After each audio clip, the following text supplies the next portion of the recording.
But anyway, without further ado, we'll make a start.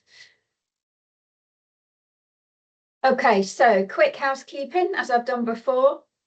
Most webinars ask you to turn your cameras off. I'm very happy for you to leave yours on, although I can see that the organizer has set everyone to not have cameras on, unfortunately, which I can't do anything about now we've started. But if you want to have your camera on, then just put your hand up and we'll try and deal with that as we go.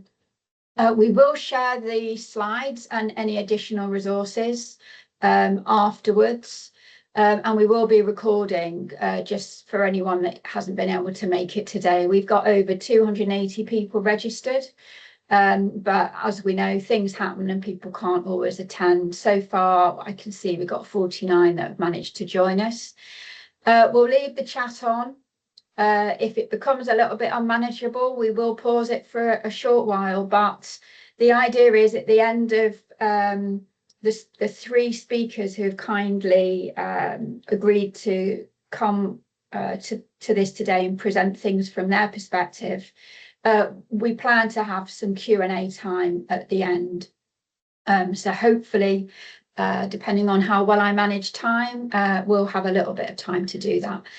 And as I always say, try and avoid doing something else if you can. You've made the decision to come, and give yourself permission to stop and focus and eat your lunch as well if you need to.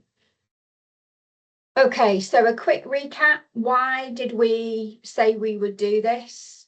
We're an LMC. We cover 3 localities. We represent 94 GP practices, and we were asked to do this obviously for everybody, and our main aim is for you all across GM to thrive and take control in this particular area as well as everything else.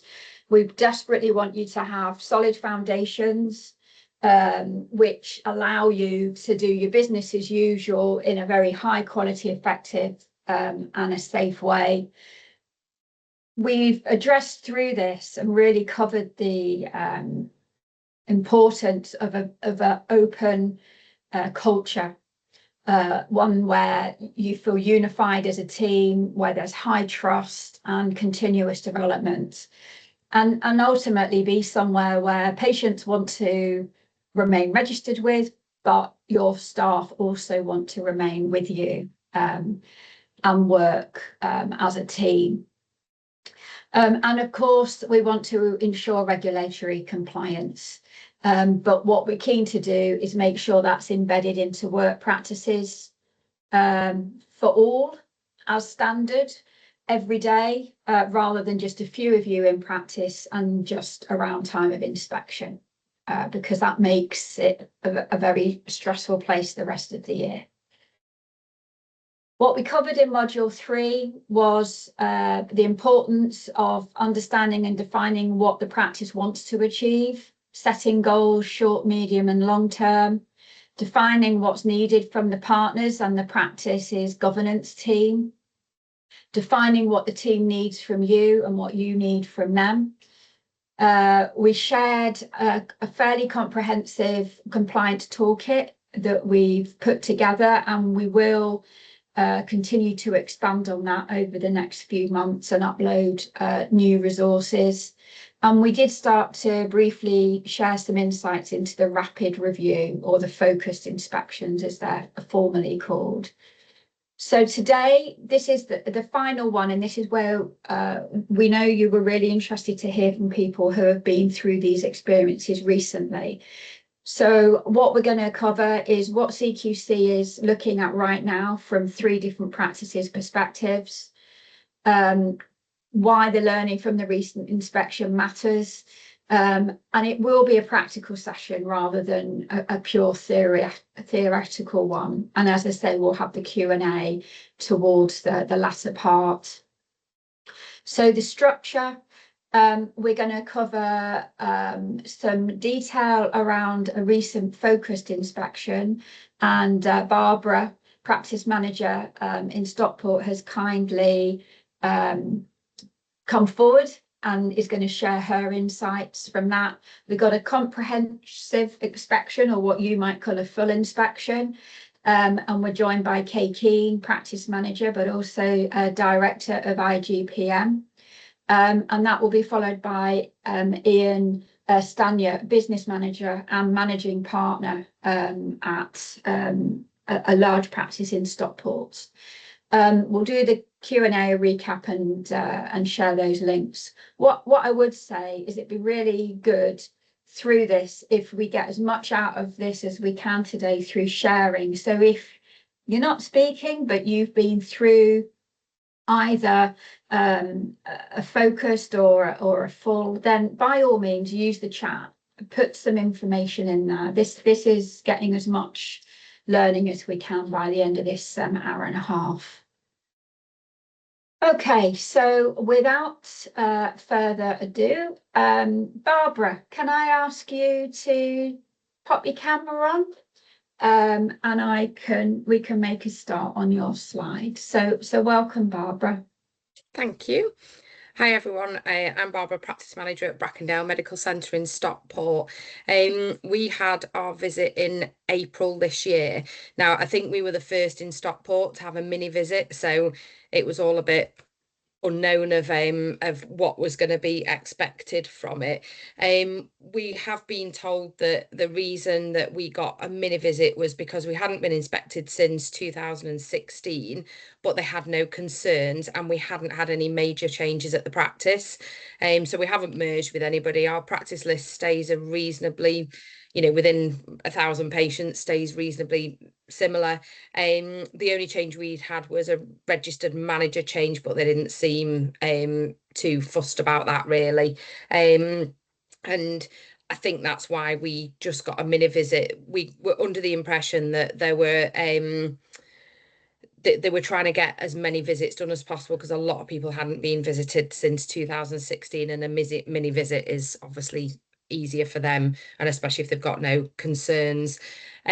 So we were contacted by phone directly to the practice about 2 weeks before the visit.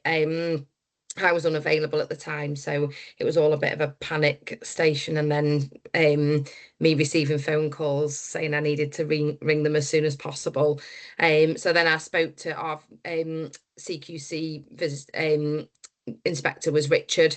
So I called him on his mobile. He was actually really nice right from the outset. He was quite relaxed. He was really nice on the phone. He offered me a date in 2 weeks' time, but the date he'd offered me was the date that I was due to go on leave and was actually going out of the country, so it wouldn't have been suitable. So he was really flexible and just asked if there was another day that week that was more suitable, or if there was another date that was suitable. So we managed to move it forwards by a day. The only thing I would say was the timing wasn't great, because it was that made it the day after the bank holiday closure. So it was Easter weekend, so we'd been closed from the Friday through to the Monday, and the visit was on the Wednesday. So it just meant that really we were 4 days down of, because I was going away for Easter as well, so we were 4 days down of preparation time. Fortunately, we were probably quite prepared, so it wasn't too bad. So that's one thing I would say, is the more prepared you are before you get that phone call, the less stress there's going to be. There's still stress, you can't take away from that, but the less stress for that 2 weeks leading up. So he explained to me over the phone what was required. It was all a bit of a blur over the phone, but he said, don't worry, because I'll send you an email. So an email was sent then that same day explaining the 10 points that they were going to be looking at. They also needed things sending to them. Again, he gave like nearly 2 weeks. He said, as long as I've got them the week of the visit, that's fine. But there was things I had to send over for him. Again, there were only a couple of things there, which I'll explain after, that we didn't already have in place that he'd asked for. At that point as well, he also made a further appointment for So our visit was on the Wednesday. They often do a phone call or a Teams call the day after, but because I was going to be on leave, he pushed it to the week after when I was going to be back. As it was, he didn't need that Teams meeting, so he actually cancelled that on the day of the visit. Can you move to the next slide, please, Eve? Thanks. So the 2 weeks before, while we were leading up to the visit, we had a staff briefing and partners meeting. There were certain checks that we had to just check the asset register was up to date. One of the or two of the things they'd asked for us to send in were an organisation structure chart. We didn't have one of those, and it's I started to Google what one of those was because but that was really easy to create, so I did that. He also wanted to create a list of staff roles, so I sent that over to him, and then they'd also asked, we don't have a PPG, which I explained to him via email and just said that because they wanted to have contact for one of you PPG members. We have practice champions at our practice, which Kay will know all about because she's dealt a lot with practice champions. They don't replace a PPG, but we could sort of evidence that they acted on some ways a little bit like a PPG. So I sent him a little bit of information about that, but said if he needed to discuss that with me on the day, that was absolutely fine. I'd contacted one of our practice champions to see if it was okay if he got in touch with her. She said that was fine, so I sent him those details. You're asked to put a poster up in your waiting room and on social media and your website, and that's got a QR code for patients to give feedback on the practice.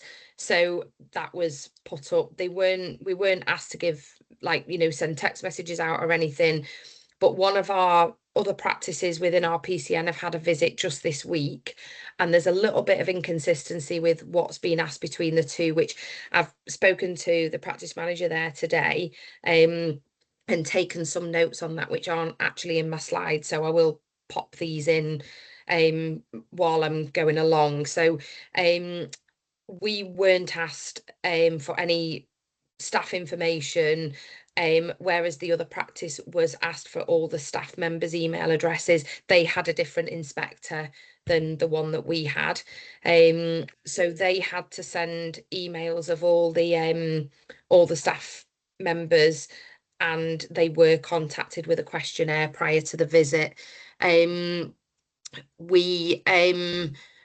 We also, like I say, weren't asked to send messages out to patients. The other practice were, but they apparently hadn't had any feedback from patients with the posters that were put up. So I don't know if that was why they were asked if they'd sent out messages, because I'm assuming that we'd had feedback from patients. We sent all the information that was requested. I'd managed to send that within the first day or so because, like I say, there was only two simple things that we didn't already have available. One of the things that they were quite keen of that they wanted us to send prior were the fridge loggers and any some infection control last visits and things like that, last inspections. So we sent all those off.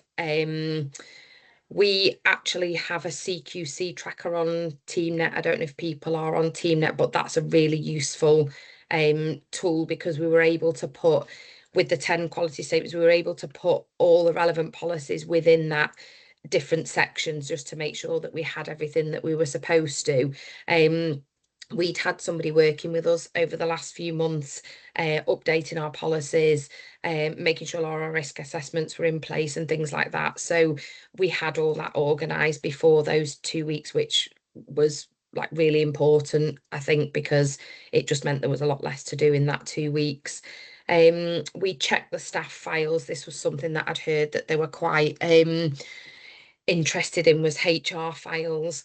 The surprising thing there on the day was they were wanting even staff that you'd had for a number of years, they were wanting CVs on and references, which I mean, I don't know about other people, but I didn't have all those available because some people were prior to me being practice manager. So they were potentially emailed to the previous practice manager, or they may have been a paper copy that we didn't know where they were. So we don't really have a lot of paper things anymore. We're mostly electronic. So that was something that took quite a while to go through, was the staff files. We looked at the staff rota for the people that were in on that day, because we were under the impression that they would speak to staff members. We had one staff member who was really, really nervous about the visit. She just felt quite anxious. She was quite anxious anyway. She was quite a newish member of staff. So we just arranged for her not to be in that day and to have staff that were a little bit more confident in on the day. We made sure all the staff were up to date with mandatory training, so that was a really important thing, and not all staff were, so that was a good thing to have a real crack on in that 2 weeks. And again, I would advise that that's all done beforehand, because trying to get staff members to squeeze in mandatory training in 2 weeks is not an easy task. We made sure that as much stuff as possible was available on TeamNet, and then I wasn't having to fight around different systems on that day when we had the visit. So we managed to get most of the stuff available on TeamNet, which again, I don't know if people have TeamNet or a similar thing, but having everything in one place was really helpful. And we decluttered rooms, which we've been trying to do for a long time, but it just gave everybody a bit of a kick to make sure that they decluttered all their rooms. Next slide, please, Eve. So it was scheduled for them to arrive between 8:30 and 9, and they'd said it was gonna take about 6 hours. He did tell us that he just wanted myself on the day and a practice nurse blocking out for 30 to 40 minutes. I know that the other practice who had been visited this week, they weren't told who would be needed on the day prior to the visit. They actually got there on the day and asked for a nurse. They wanted to speak to a member of the admin team, and they also wanted to speak to the registered manager. So I think there's variations on that actually on the day. The inspector didn't speak to any of our administrators or any of our GPs, or it was me for 3.5 hours and then the nurse for 30 to 40 minutes. They did just focus on the 10 quality statements. He did explain that if you'd have on your last visit, if there were any concerns from your last visit, they would be concentrated on as well, but there were no concerns from our last visit, so they just did the 10 statements. He also said that that if there were any things that have flagged up since your last visit that were in any of the other quality statements, they would have looked at those. I would have thought you'd probably get a full visit if there were any concerns. He said that they would give feedback at the end of the day when he'd finished. He was very friendly, the inspector. He was very approachable. He said right from the outset that he wanted me to be relaxed. He didn't want it to be tense. He sort of showed a bit of compassion and vulnerability and said that he was actually nervous about visits as well, because it's going into a practice and he knows that people don't particularly want him there. So he made me feel quite relaxed on the day. He did also say that if you get, with your rating that you got last time, it's unlikely that you'll improve on that rating, because they're not on a mini visit, because they're not looking at all the statements that would be required to look at to then move your rating up, basically. So yeah, it would be unlikely for your rating to change from a mini visit and be improved. Next slide, please, Eve. So on the day, he was very thorough with HR records, like I said.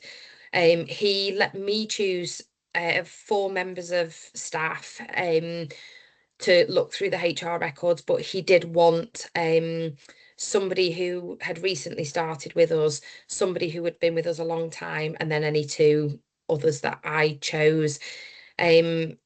he obviously wanted to see that they'd all got DBS certificates. We had a newer member of staff who we were using the council for our DBS, and we'd applied for the DBS and it hadn't come back in time. We had done a risk assessment for that member of staff, not like working already without a DBS, which he said wasn't ideal, but at least we'd done the risk assessment. And as long as I could send the DBS within 2 weeks of the visit, he wasn't worried about it, which I just had to really chase it up. And I managed to actually get the DBS to him within a couple of days. So he was absolutely fine with that. He asked for GP appraisal dates, which I didn't actually have a list of. It was only the GP that we'd chosen for their HR records. So I was able to just message that GP. Again, he'd said we could get that to him afterwards. I was able to message the GP just there and then and ask when his last appraisal date was. But that's something that I've taken back from that now we could do with keeping a list of the dates of all the GP's appraisal, because like I say, that's not something we did before. He wanted references for staff, like I say, and a CV. He did say that even staff that had been there a long time that we didn't have everything for, if that member of staff could do a CV without obviously our practice on there, then that would be helpful to keep that on file. Haven't done that as of yet because she's worked for us for like 14, 15 years, so it just seems a little bit irrelevant for doing that, but that's what they recommended. Next slide, please, Eve. So he reviewed staff training. Again, let me choose 4 members of staff, but wanted different roles and wanted the registered CQC manager to be one of those people.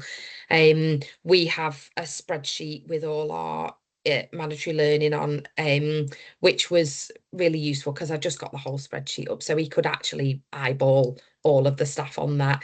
He was quite happy with there were a couple of things missing off it, but he wasn't it wasn't, he didn't pick up on that. The only thing he did pick up on was all our staff members didn't have sepsis training, because we were under the impression that that was more of a clinical thing, but he did say it's best practice for all staff members to have sepsis training, whether they're clinical or non-clinical.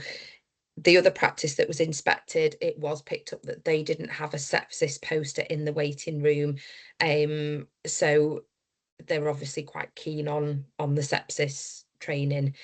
He did pick up that our fridge data logger, which we'd sent into them in the prior to the visit, it was missing 2 days. We couldn't really explain why it was missing for those 2 days. It's normally done on a daily basis, so whether it was just that the member of staff who does it wasn't in, it's normally passed on to another member, so I don't know what had happened there, but he just said that we should have something in place for if a staff member's not there, that the fridge loggers are still filled in. We do have alarms on the fridges, and we have a data logger on the fridge as well, so I think he seemed happy with that. He wants to see the equipment checklist, so we've got it all on TeamNet, we've got it all rag rated, and again, he didn't want to see any of that in detail because it was just there in front of him and very obviously rag rated that everything was either on amber or green, so he was happy with that. He was quite keen on prescribing audits for our prescribing nurse. I felt that that was a little bit unfair. That again, that's something that maybe I think they need a GP present for if they're asking for information like that, because I don't, that's between the GPs and the practice nurse, so I was unable to answer that, but he did speak to the practice nurse about that when he had his time with her. Again, we keep in contact a lot with between our prescribing nurse and our GPs. We don't necessarily document things separately, it's documented individually in patient notes, so he just said it would be a good idea to have it documented separately, which we were we'll put in place going forwards. I've already explained about the PPG. I did explain to him a little bit on the day, and also the fact that we have patient involvement. We have a suggestion box in the waiting room, which is very, very highly used. That's then fed back to all our team via a newsletter every month. And we've also in the past used a patient complaint to actually have that patient help us produce a leaflet. So he was quite happy with that. The Kosh cleaning documents, we have a cleaning company, which again is really helpful, because that's quite a large piece of work if you employ your own cleaner. This cleaning company are well known through Stockport, so, and he was actually familiar with them, so it was that he didn't really go into detail with that, and we have all that into our in our cleaning cupboard. It's all up on the walls in the cleaning cupboard, which he did go in and have a look at, so that was all fine. Next slide, please, Eve. He looked in every single clinical room, checked they were clean, clutter-free, and he was quite interested in them being in a good state of repair. That was one thing that was picked up at the other practice, was a small fray in the carpet, not in a patient area obviously, but on a stairwell there was a bit of fraying on a carpet that was picked up.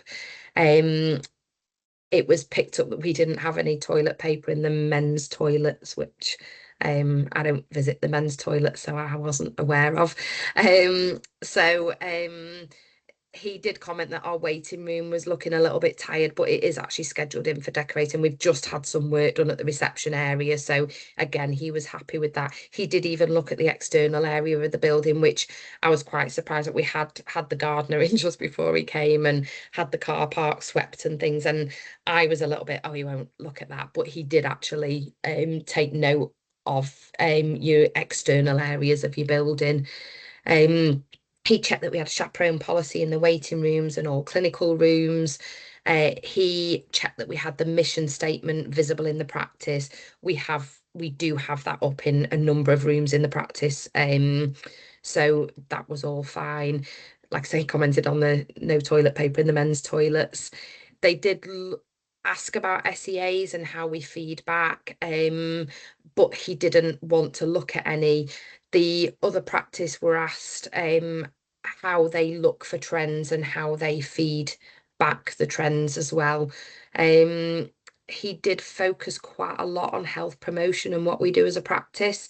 We're quite good as a PCN, and we do a lot of health promotion collectively as a PCN, so he was happy with that. And then we actually have a health coach full-time within our practice, so she deals on a lot of the health promotion. He also said that they do look for our stats of our uptake on smears and vaccinations, and we're always quite high on that, so there were no issues there.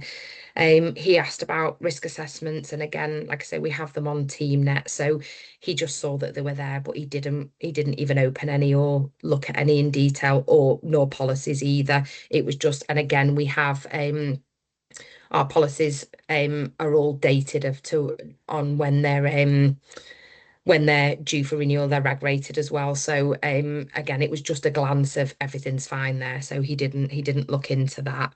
Can I have the next slide, please, Eve? So we're at the end of what happened during the visit there.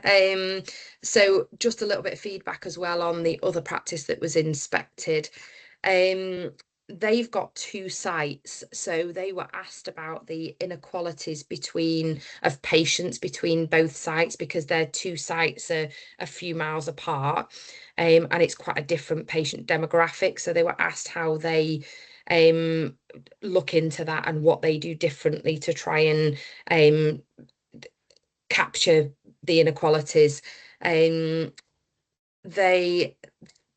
The practice manager actually ended up driving the inspector from one site to the other, because it was a little bit of a distance away.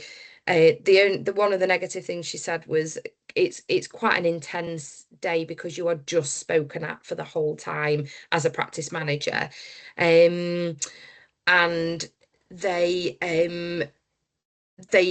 lady that they had didn't stop for lunch until 2:45, so the practice manager had nothing to eat, and in quite a stressful situation, that's quite a long time to go. I think a scheduled break would have been ideal, but she didn't get that till 2:45. So and her inspection had started at 9 o'clock, so it's quite a long, intense session without a break at all.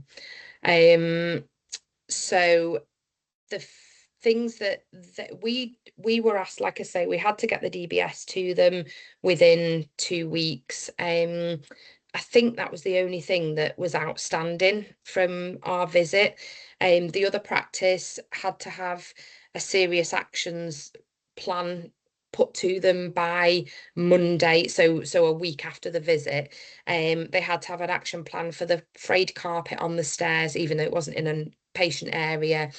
They'd been picked up on, there was a vaccine box in the fridge that was actually touching the side of the fridge, so they were picked up on that. There was a small hole in the flooring in the toilet, so just like in the in the lino in the toilet, there's a small hole in there that they were picked up on.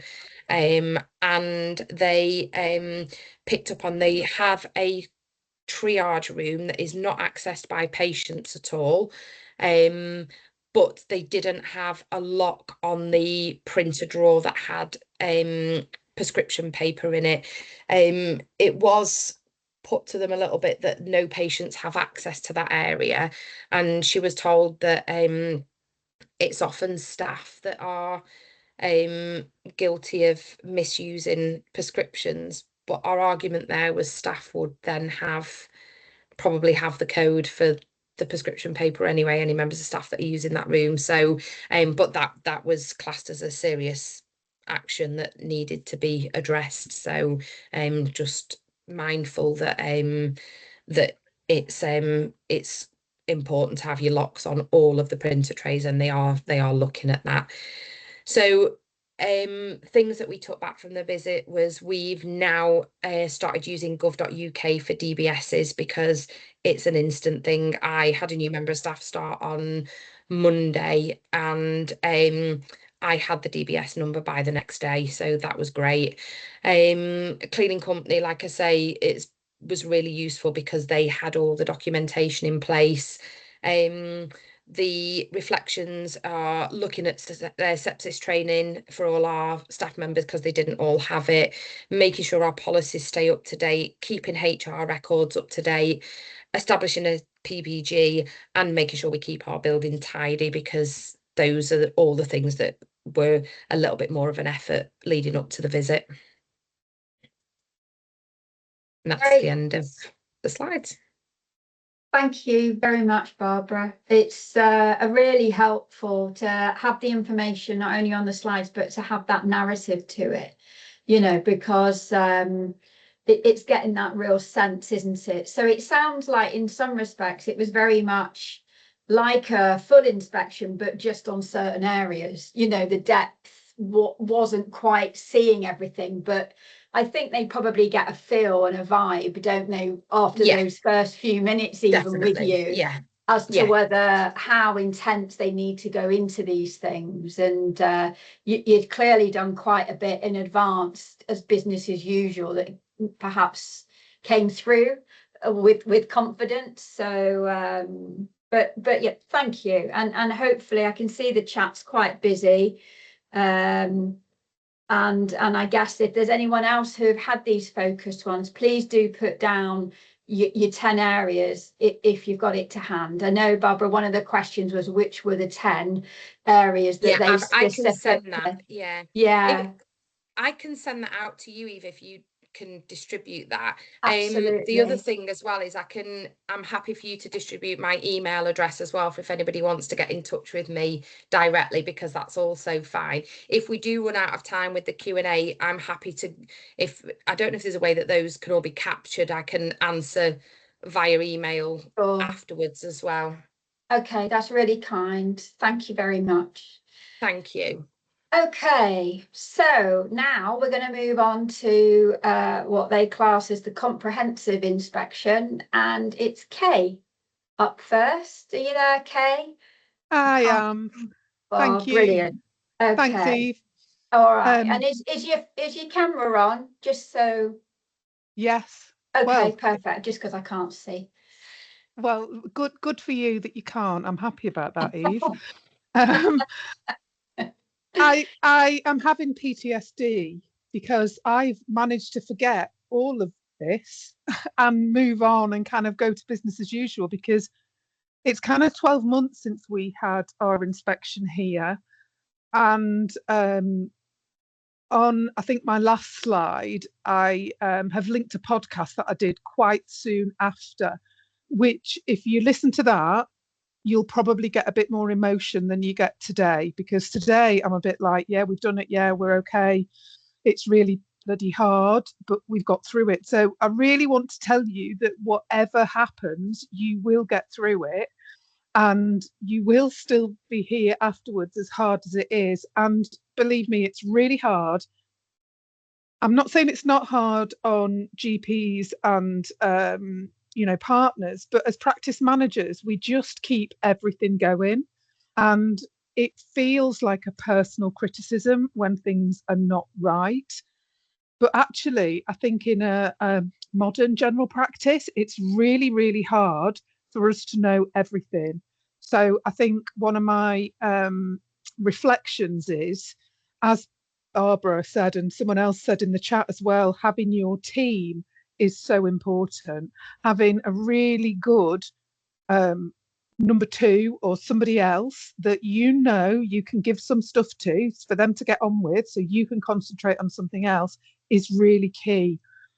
So as well as all the worrying about all these things that everyone's telling you about today, spend some time thinking about your team and what you need if and when you're not there. Because with 5 days notice, it can absolutely be that you're on holiday. So that was just kind of my reflection after Barbara's talk, which I thought was brilliant. I have tried to answer some of the questions along in the chat, but just like Barbara says, I'm really happy to be contacted afterwards. Eve, could you bob on one, please?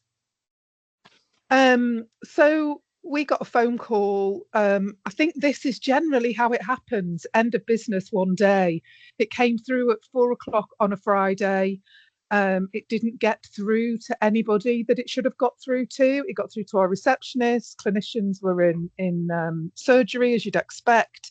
They only wanted to speak to the registered manager. They weren't in that day. So we got a frantic phone call a little bit later on to say, CQC have rung you, need to ring them back, blah, blah, blah. So we did. And of course, the news was that they were coming in 2 weeks' time. And that was the full inspection. And to be honest, I think, like all of you, we were expecting it. We were one of the first ones in this sort of whole new scheme. CQC had been quiet for so long. So I think we were probably one of the last ones that had the ordinary inspections before the 10-point came in. And in a way, I'm quite glad we've been through that, because you can hopefully breathe a sigh of relief that they're not going to come around for a long time. So what I thought I'd do was try and concentrate on what I did before the session and how I pulled the team together, because I think that's where practice managers are really key. If all year long you're doing what we should be doing, and I know that's hard to find the time to do it, I thought I'd kind of explain how I organised the day and organised the people in the practice. So if you don't know my practice, we're city centre. We've got a really diverse population. We look after the homeless community in the city centre, 14,500 patients, but two really different services. One that deals with about 900 people that experience homelessness, and the rest are our GMS service. So although we're only on one site, it is quite a complex dynamic. So on that Saturday morning, we decided to have a quick Teams call between myself and the partners, and we just decided who would read what that weekend. We decided we wouldn't tell anybody else, that we'd just gather everything we could between the four of us, and then allocate some roles, and allocate some of the different areas to different members of our team, so that we could have a little bit of headspace to think, well, they've got this, they've got that, and we could direct them. Next slide, please, Eve. We did also set up a Teams channel as well on the Monday morning. Teams channel for us as sort of partners and leadership team, and then we invited everybody else in during the next week to keep everything together. So these slides are really more for you to look at after the session, just to give you that assurance that they will tell you what they're going to look at. So for us, it was every area. This document came electronically, and you could click on all of those areas to see what they were looking for. Our inspector was a local inspector. She was from, I think she was from Cheadle. She was called Michelle Haller. I don't know if anybody else has had her, but honestly, Michelle was into detail, absolutely detail, even down to saying to me when I eventually spoke to her in the first week, it took your receptionist 7 rings for them to answer the call, and then there was no one there that could help me. Is that normal for you? And I just thought, oh my God, 7 rings sounds reasonably good, you know? It clearly wasn't Monday morning, it was clearly Friday tea time. So she'd noticed everything. So I think it's worth thinking about every interaction. So, you know, from the moment they're phoning up, they're inspecting you. And I think that's really key with everything that you do from that point on. So if you've never looked at your Google reviews and you've never made comment on, you know, public comments about you, and there's a Facebook page, but no one's been on it for ages, they are going to be looking at all that. So all of that public stuff is quite important to keep on top of. And while we might argue about whether we should have Google reviews or not, they're there. So find out a way of responding to them and responding positively, even if it's a complaint. Eve, I think the next 2 or 3 slides are all just continuations for people to see what Michelle had asked for. So yeah, and then this one is what came along with the document to say what we had to prepare for her.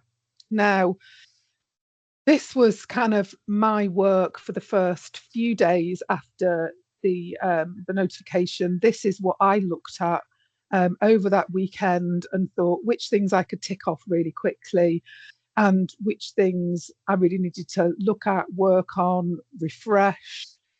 So that was kind of my Bible and the thing that I was sort of writing on all the time. And if anybody wants to go through any of these questions and what I prepared, do just let me know. What I did do, thank you, what I did do and what I wouldn't do again is that I spent hours and hours and hours creating a kind of master document. I linked all the pages and made it so that she could, you know, go on the index and click that and go to another page. And it was too big to send to her. So it wouldn't get through. We couldn't work out a way of securely getting it. So I actually ended up unpicking it and sending all the documents through to her separately, which actually just took loads more time. So from my experience, kind of don't be too clever about it because the file sizes were massive. The other document that she wanted was all our clinical staff and all of their qualifications and when they'd passed, when we last checked their registration, all of those kind of things. And we actually have that as part of our regular sort of maintenance here. So that wasn't too difficult for us. She also wanted email addresses of all of our team. And I'll come back to the questionnaire. Unfortunately, because I'm not a staff member as such, I didn't get a questionnaire to fill in, so I've not got a copy of that to share with you. But I am sure somewhere in the ether or amongst our community, then you should be able to get it. I can see Asif's just put in the chat that Teams would have worked. They didn't use Teams. She wouldn't take it on Teams because that was my my solution for that big document. I tried Dropbox, I tried all kinds of stuff, and it was just she wanted everything separately. And I felt like I hadn't got that argument in me by that point. So I just did what she wanted. Thank you. If you can go on to the next slide. So on the Monday before, we have a huddle every morning, 10 to 8. So at that huddle, we told everyone what was going on. We said that we were going to have regular meetups every day. We also did some things that worked for us but might not be possible for everybody, like our partners freed themselves up completely. I mean, myself and the partners were there from 6 in the morning till whatever time at night, or we were working at home to get this done. And I know that's not possible for everybody. So please don't expect that or let anybody expect you to do that either.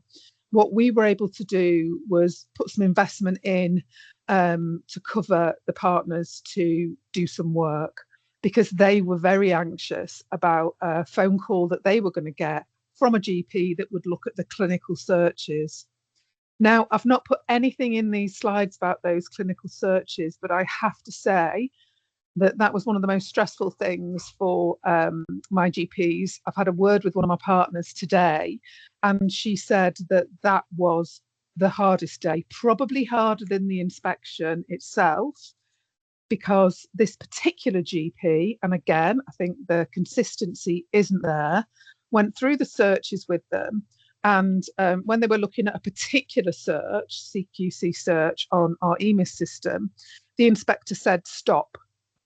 And on that patient, they then said to her, what can you tell me about that patient and that patient's care? And when you've got 14,500 patients, that's quite difficult.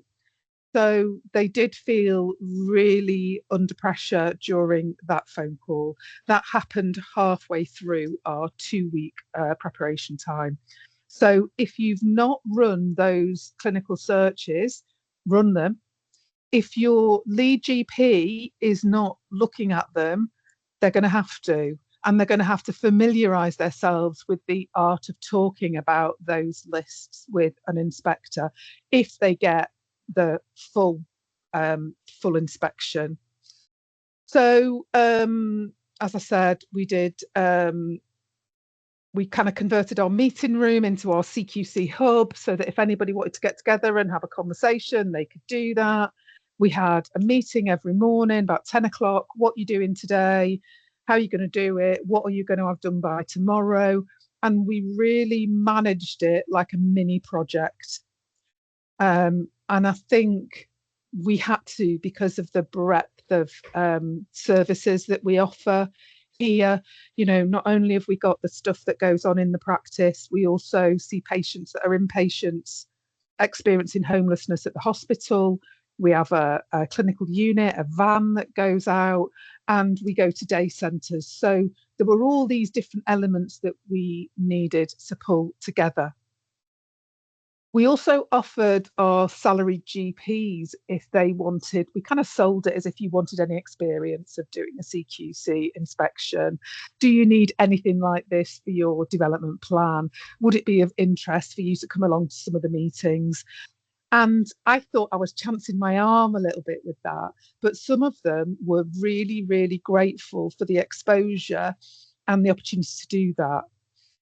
We had an incredible trainee at the time, an ST3, and they relished the chance to get involved and have that experience to take along with them to their first sort of full-time employment. So really think about everybody that's in your team and call on everybody to come and help you, as long as they're helping and not draining more resources from you, because I guess you're going to be the lead of this. You will be pulled.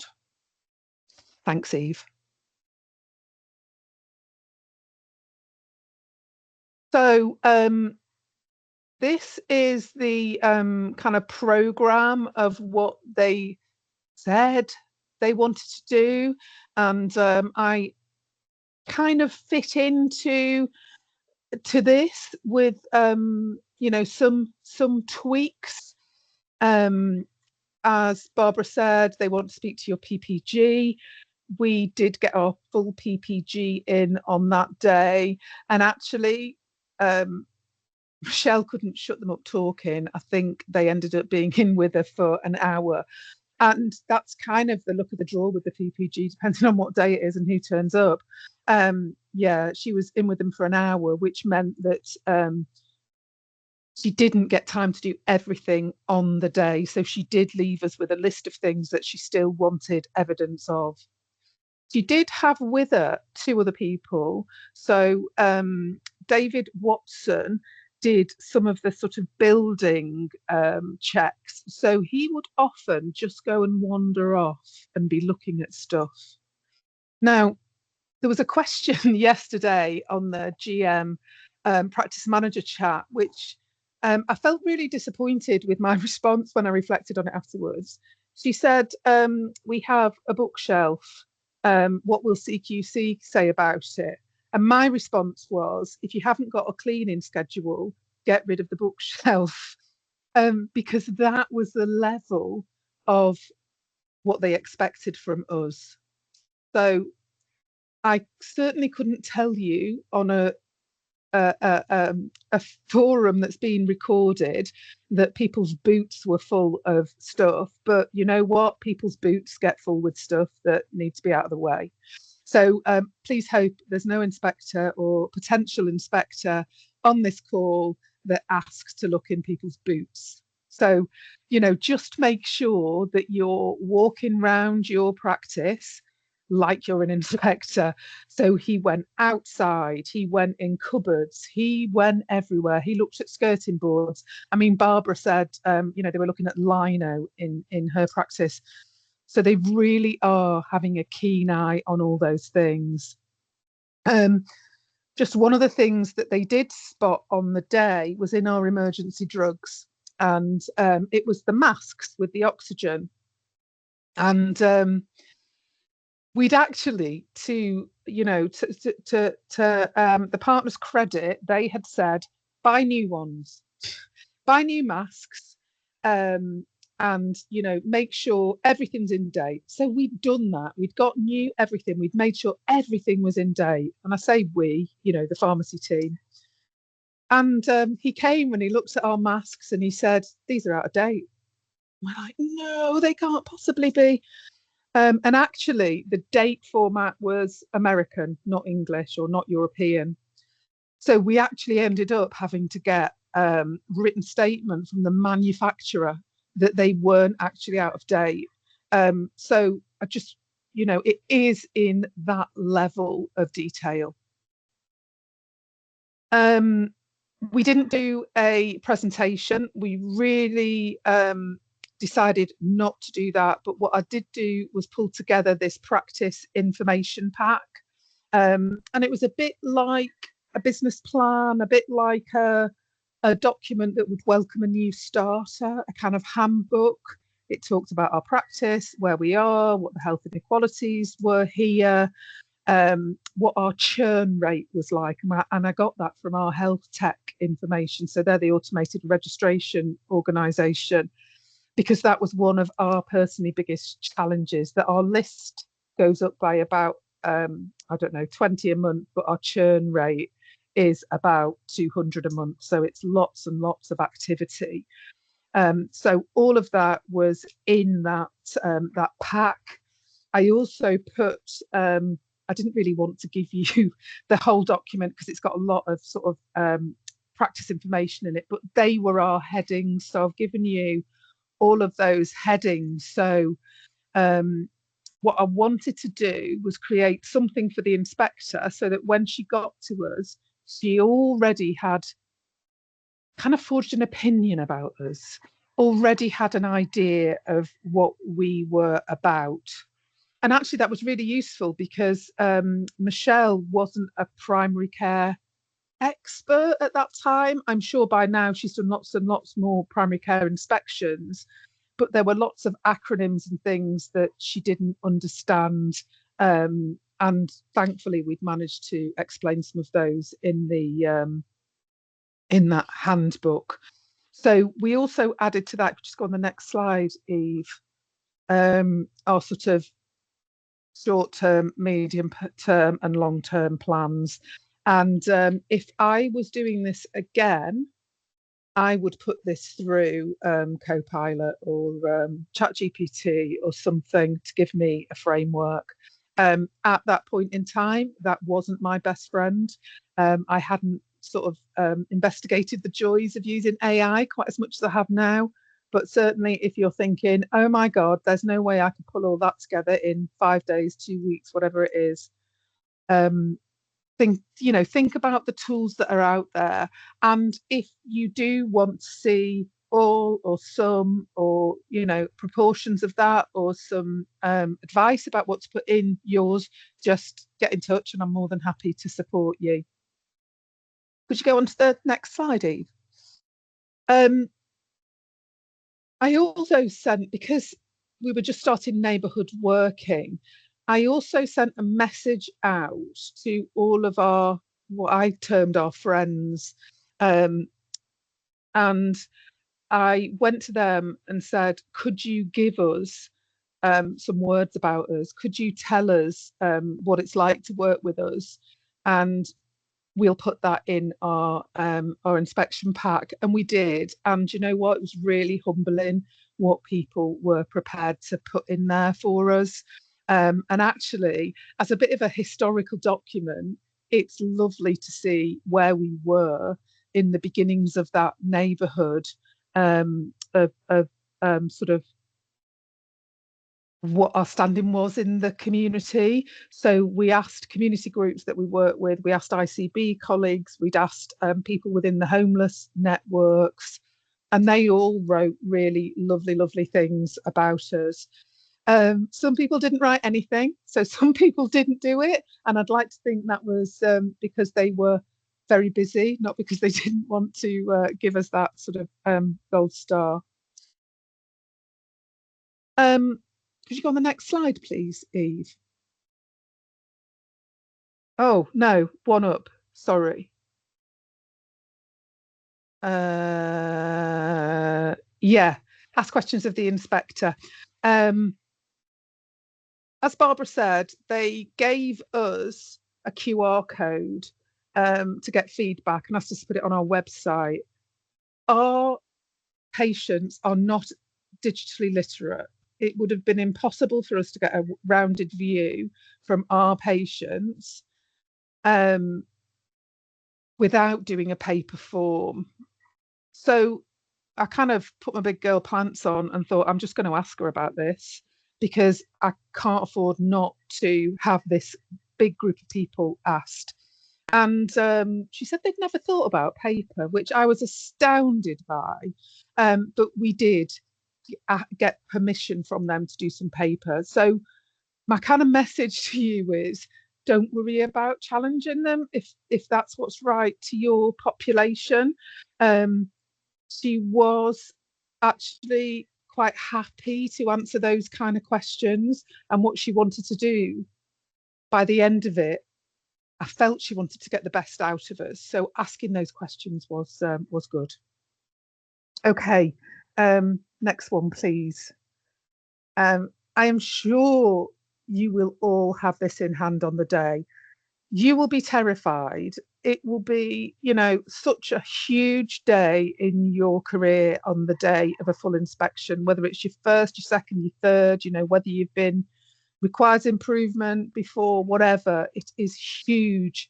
Please don't underestimate how hard this is going to be on you as that leader in the practice. So plan all those things that are easy, like decent biscuits, a good lunch, you know, a nice office space for them, all those things that will, you know, enable the that inspection team to have the best experience they can. We had an unplanned fire alarm that morning and we were cursing it. But actually, she said it was great that we had that morning. So, you know, that took a little bit of time away and also gave us something different to focus on. And we had a bit of a laugh about it. And, you know, we were able to chat to her outside, and she chatted to some of our staff members outside informally as well. I'm just going to say again, look after yourselves. So I've not gone into any of the detail about the day, about what they asked for, because I think you've probably had all that and it's probably well documented elsewhere. But if you wanted to, I'd be really happy to go through that. But it is exactly what you expect. They want to look at files, they want to look at documents, they want to talk to people, they want to see where the dust is in your practice. So I've kind of gone straight onto the sort of post-visit stuff. And honestly, celebrate, but don't kind of do that too quickly, because they came back to us quite a few times the following week and said, what about this? What about that? What does this mean? So, you know, as much as you can, be present and make sure your team are not answering the call within 7 rings during that week after as well. I also asked my team to fill in a team survey, really quick, you know, just some headline questions. And again, if I can find it, I'm happy to share it with any of you, because I thought it was important that CQC understood how it made our team feel. And the biggest bit of feedback they got was that they felt like they were being inspected themselves, and that the staff members' questionnaire was very, very long, very, very detailed, and was quite difficult for them to do. So you may have staff members that are feeling really, really stressed with that questionnaire. So you might have to give support to them. That is all online as well, I think, or it's at least in an editable document. And some of them just had problems even filling it in or knowing what the questions meant. So you might need to give them some support on that. And I fed that back to the inspectors afterwards. Yeah, I think I've just covered that one. So we then go on to 3 months later. So just next slide, Eve. What a nightmare. We felt like, you know, we'd been paused in time for 3 months. We kept chasing it up. We kept asking, and there was holidays. There was problems with the portal. There was problems with the AI tool that spewed the report out. Problems with technology. And, you know, 3 months later, we were kind of thinking, well, it's got to be good, because they'd have come and sort of shut us down. If it was going to be anything else, they wouldn't have left us this long. So we were kind of feeling more reassured as time went on. And then 14 weeks later, just on the next slide, we got good in all areas. And you know what? We were absolutely delighted. And we were like, thank goodness for that. Now, as a practice, we were outstanding already, but we didn't ever want to chase outstanding. That absolutely wasn't what we wanted. We wanted good. That's what we were striving for, because we knew that outstanding was probably a bigger proportion of the whole results back in 2015-16 when we were done before, and now outstanding was this tiny amount. But what happened, you know, sort of 24 hours later, when we read the inspection report, there were things in there that were wrong, and there were clumsy, and things that just bloody annoyed me. So one of the things was, she described our sluice room as a dirty room, And the way she described it sounded like we'd got a dirty room, you know, a filthy room, rather than one where we manage urine samples. So I went through it and I suggested areas, and I was really trying to be respectful with my challenge, and said things like, could you change this word to sluice, not dirty room? Could you use the evidence that you've already put in area 20 in area 15? So, you know, I was really, really trying to make sure that we had the best opportunity, to whatever was published was the right result, and we didn't expect to get any higher. Eve, my machine has just gone to sleep, so I'm back now. So what they did was they gave us a response back 16 weeks later, so it took them another 2 weeks, and it said, all of these things, we'll change this, we're not going to change that, we won't do anything else. And they didn't say what our new score was going to be.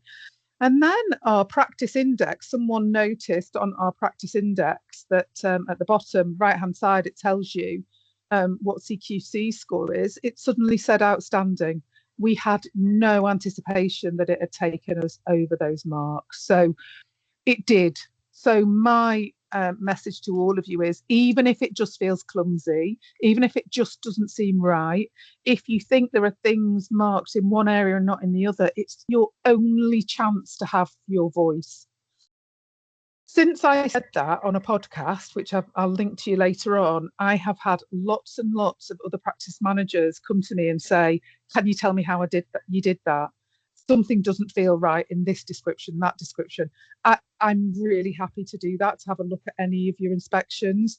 I'm no expert, but you know, we've now done that a couple of times. People have had their reviews markings changed, not their overall ratings, but individual reviews in each area. So it's definitely worth doing. Eve, if you'd like to move on. And then again, because I think I've talked about that. So I think my next slide, yeah. We decided to go out and celebrate. So our protected learning time after the result came out was a celebration event. Highly recommend whatever it is you can do. We had a local business do the balloons for us. Our printer that we use for a lot of our media did the pull-up banner for us. All of our team got together and it was amazing. And we sold it as a team building day, and absolutely it was, because everybody worked really, really hard. So, you know, do make sure you look after yourself, and at the end of it, you kind of make sure your partners look after the team as well.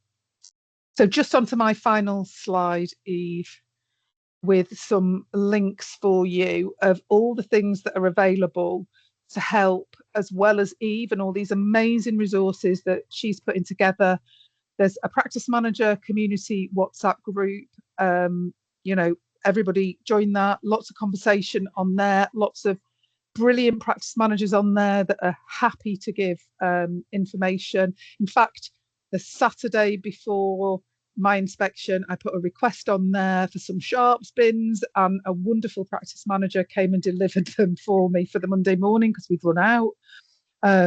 So, you know, the practice management community is amazing. My podcast is on there as well if you want to listen to that. And just a shout out for the IGPM. We have regular meetings with CQC.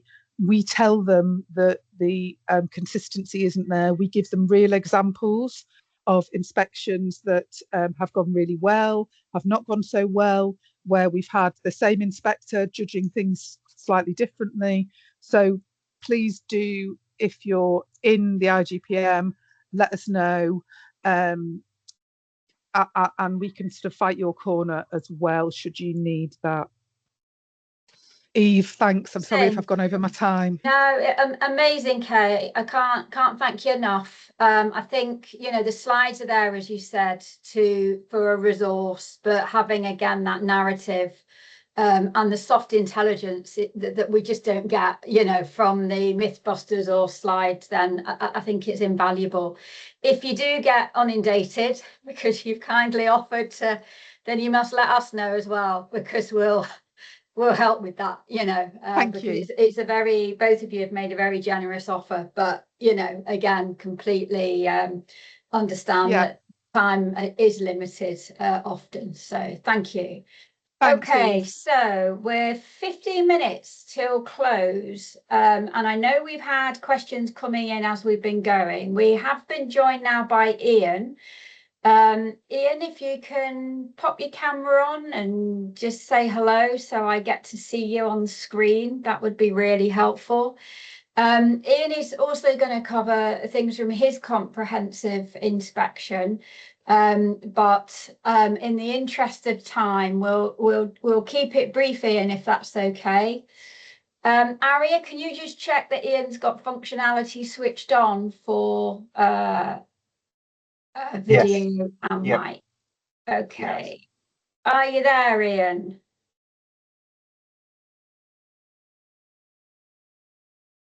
Hello. Can you hear me now? Yeah. Yes, I can hear you now. Perfect. I can't see you yet, but I can hear you. Yeah, you can see, should see me now, I think. Okay, lovely. Thank you very much for joining us. We've heard from Barbara and from Kay. So I know you've just got a handful of slides. So shall I move through those for you? Yes, please. Yeah. Okay, thank you. So I suppose just Barbara and Kay have given a very comprehensive and references to all different things that you can look at and groups, etc. I'm just going to do a brief overview of how our inspection went. It was a comprehensive inspection, the full inspection. And I think the first thing I must say is the contact we had was brilliant, and putting the practice at ease after the last CQC that we had, I think it was about 5 years ago, where they basically terrified everybody, and they wanted a full presentation, etc. When we started this, we'd done all the presentation, we'd done all the work, all our policies. When Richard contacted, he didn't want all that presentation. He made it an awful lot more informal. He tried to contact us, we contacted him back. He gave us, nearly 3 weeks to prepare. We had numerous conversations with him. We had video calls, etc. Just going through information. He wanted it to be a pleasant, as it can be, experience, and he did actually do that for us. If you just move on to the next slide, please. They sent all the relevant information, all the forms that we had to complete, all the policies that we had to send. One of our biggest challenges was sending the policies back because of the size of the data files you can send. So again, be prepared for that. It took us 2 or 3 days to get the data files across to him. Again, he acknowledged them. If we were short on things, he would come back to us. We organised all our visits with the clinicians and going round to various sites, because we have 6 sites at Heaton Moor, and we have 50 consulting rooms, 180 staff, 55,000 patients. So it was a challenge to get everything in order. He'd sent posters and things, I think on the next slide, Eve, to put up in the waiting room for patients' feedback. We came to the day and he was delayed, again, very informal. He came with us with a trainee and a young lady, and it was basically, the first day was a day for around 6 hours with myself and Lucy, the 2 practice managers, talking rather than asking questions and going through things. He was talking, and when we inquired as to, I thought there were certain questions you had to ask, he had taken that information from our talk. So he made it very easy for us, and it was just a good experience. The following day he was off, and then the following day he did Zoom calls with clinicians, and then on the Thursday we met and he went round branch sites. He didn't want us to go with them round the branch sites, which was a bit concerning, and then they came back and fed back. Some of the feedback was around, I think Barbara mentioned about masks. One of ours was we'd got drugs out of date in our emergency bag. So when we asked what it was very vague. They eventually found out it was an inhaler. But when we got somebody to look at the inhaler expired at the end of the week. It was the end of the month it expired. And underneath it was a new inhaler. So I suppose my thing would be question them, ask them to prove it, because we weren't there. And they're more than happy to say, well, it was this, and then you prove it wrong. And he said, oh, we'll just forget about that. One of the biggest things that we had was being part of the large PCN. A lot of the innovative stuff we do is through the PCN. And he was going through all this. We were telling him what we're doing. He was going on about this all being excellent. But it didn't reflect that in the report. He then turned around and said anything in relation to the PCN would not be put in the practice report, which was disappointing. We then went through the consultation period of it would take 3 to 4 months to come back to us, the report. When the report came back, we were disappointed because it was, should we say, good. It looked like an AI report. It was very smoothed over. It didn't give any steps for progression. We appealed this, and you had to appeal it under each section because some sections had got excellent, but our overall scoring was good. Again, there was no alteration to that. They were basically, I felt, looking to give good, which again was disappointing for us. The staff did feel quite intimidated because of the questionnaire more than them being in the building. It was a very long-winded questionnaire. We did ask for feedback on the questionnaire, so it was anonymised, but we didn't get that. Richard since has kept in contact with us because we are a large practice, and he wants basically to meet with us every 6 months to check things were okay, everything was fine. No faults with the building, everything was fine there in all the branch sites. The only thing that we had an issue were printers and script paper. The previous examiners wanted the rooms locked, which we did all that. Now they wanted the printers locked this time, which was not going to happen because IT are not going to support that. So we ended up having to remove all the scripts and work a different system in place, and GPs only sign out the scripts that they need to print because most are electronically. So it wasn't such a big problem, but as I say, that was something that we eventually looked through. The CQC Mythbusters is where you get an awful lot of information for the current inspection. They constantly change that. What you think happened last time doesn't necessarily happen this time. So I would say keep up to date with the CQC Mythbusters. Don't be fearful of it. As I say, Richard, they were lovely, the contact, etc. So overall, I would say we had a good, positive experience. And as we have moved forward with complaints to CQC, etc., he has been very supportive, knowing now the practice, how we work, because we work departments at scale, etc., and it has been very useful to keep, should we say, in contact with him. So a brief. Thank you, Ian. Again, invaluable to hear you convey, how it was, because, again, in words on a slide deck, you can say these things, but you give a real sense that actually you viewed it, although you were a little bit disappointed with a couple of things from them, you found the experience a positive one. And I think that's really important for people to take away. It's often that fear, isn't it? When actually, if your business as usual is making sure all of these things are happening, then really an inspection is an opportunity to showcase what you do rather than fear it. Yeah. So thank you very much. So I'm conscious that we did promise a Q&A session. Now I'm going to stop sharing temporarily. I have got just 2 more slides at the end.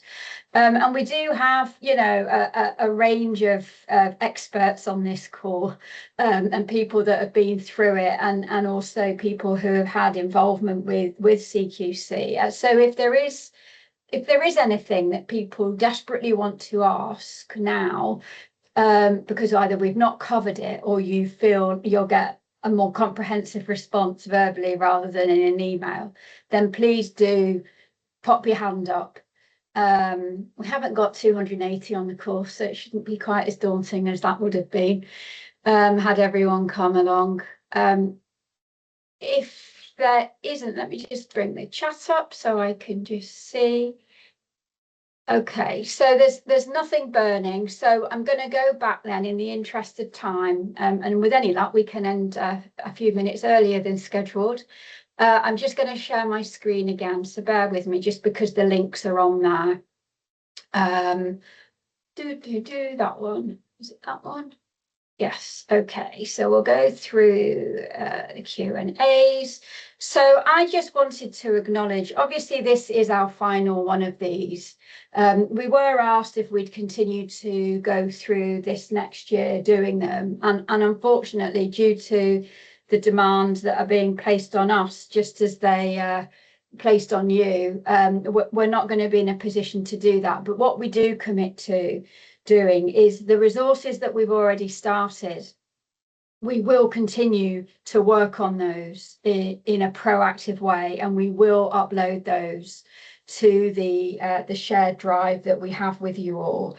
There's about 110 people registered and on there, so if you haven't already, I'll share the link in 30 seconds. Please do go on. The webinars are on there as well. And as I said at the beginning, there's an opportunity for practices to share their resources too. If anyone tries and the functionality, just drop me an email and I'll sort it. It's just GMIT changed. I had it set to public and they changed it to private, so that might have restricted things. So just this last slide acknowledges, really, we know CQC are forever evolving and changing how they do things.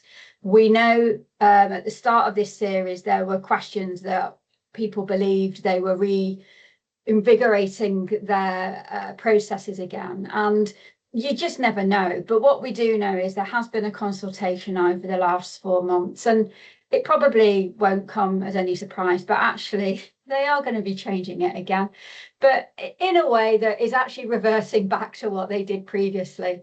So they're going to split out supposedly the single assessment and give it more acknowledgement to the nuances that each sector they inspect has. They are going to return to a key line of inquiries away from the quality statements. And they are going to have a real focus on observing care in practice rather than it just be a heavy reliance on the documentation. However, the best advice, having done this for probably 15 years, and it be a real passion of mine, is don't worry about the format. Don't worry about whether they're changing or because the thing is, under all of that, they keep looking at exactly the same things. They might evolve slightly, they might expect more, they might want more assurance, an overview rather than all the detail, or they might want more detail. But if you've got your structures in place, that means everybody in the practice knows exactly what CQC is, but more importantly, what teamwork is, what positive culture is, being able to flag things that they don't believe is working well, where your leadership team are having regular assurance and oversight, and everybody is working in a really collaborative way. Actually, you know, if you get 5 days notice or 2 weeks notice, you will feel confident going into that you are running a very safe and effective and well-led service. And I've never done a quote where I've put my name to it, but for me, this is just how I wanted to sum this up.